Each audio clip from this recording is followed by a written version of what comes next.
ஏய், என்னாச்சு? எதுக்கு இவ்வளோ அவசரமா வர சொன்ன? கௌதம் பற்றி பேசலாம் தான் வர சொன்னேன்.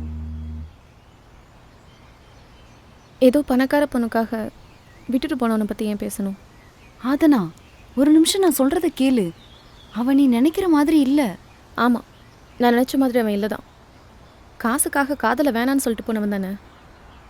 ஆதனா, காசுக்காக உன்னை வேண்டாம் சொல்ல.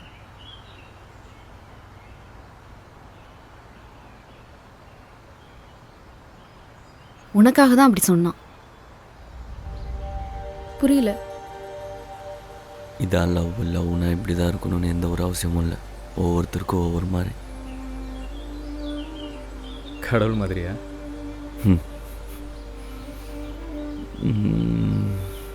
அப்படியும் சொல்லலாம்.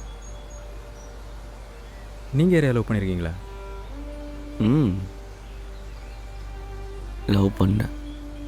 பட் உங்கள் அளவுக்கு நான் லக்கி இல்லை.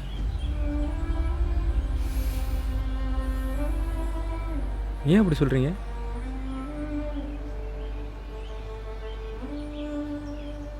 ஒரு சிலருக்கு கேட்காமலே எல்லாம் கிடச்சிரும். ஆனால் அவங்களுக்கு அதை பாதுகாத்துக்க தெரியாது. ரொம்ப அலட்சியமாக தொலைச்சிருவோம்.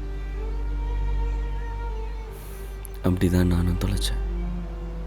அவள் அளவுக்கு என்ன லவ் பண்ணவங்க, புரிஞ்சுக்கிட்டவங்க யாருமே கிடையாது. என்னை புரிஞ்சுக்கிட்டது அவள் ஒருத்தி தான். நான் தான் பெரிய மயிராட்டம், என் பேஷன் தான் முக்கியம், என் ஃபோட்டோகிராஃபி தான் முக்கியம்னு.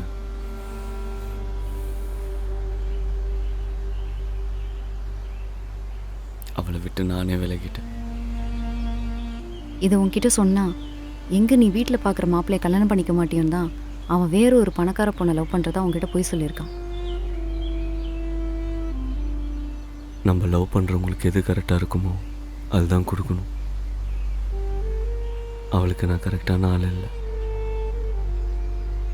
நான் அவளை பார்த்து பேசி பல மாதம் ஆச்சு.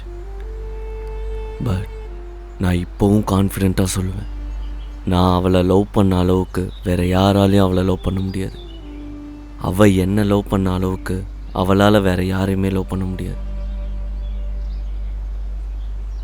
நீங்கள் வேணால் பாருங்கள், கண்டிப்பாக அவங்க உங்களை தேடி வருவாங்க. அப்போ என்னால் முடிஞ்ச ஹெல்ப்பை நான் உங்களுக்கு கண்டிப்பாக பண்ணுவேன்.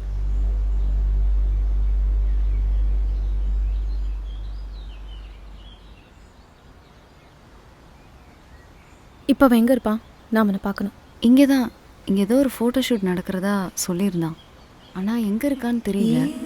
ஆதனா, ஆதனா, ஏதும் கூறாமல் போனானோ,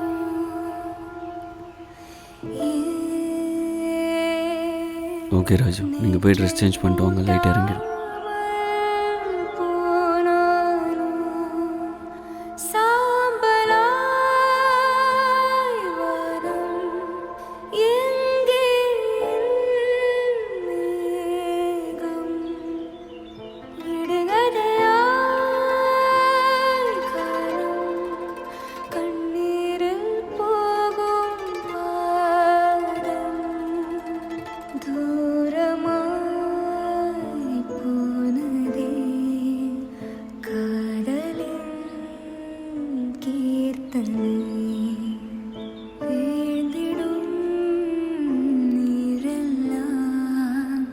தேடுதலின் பிரார்த்தனை.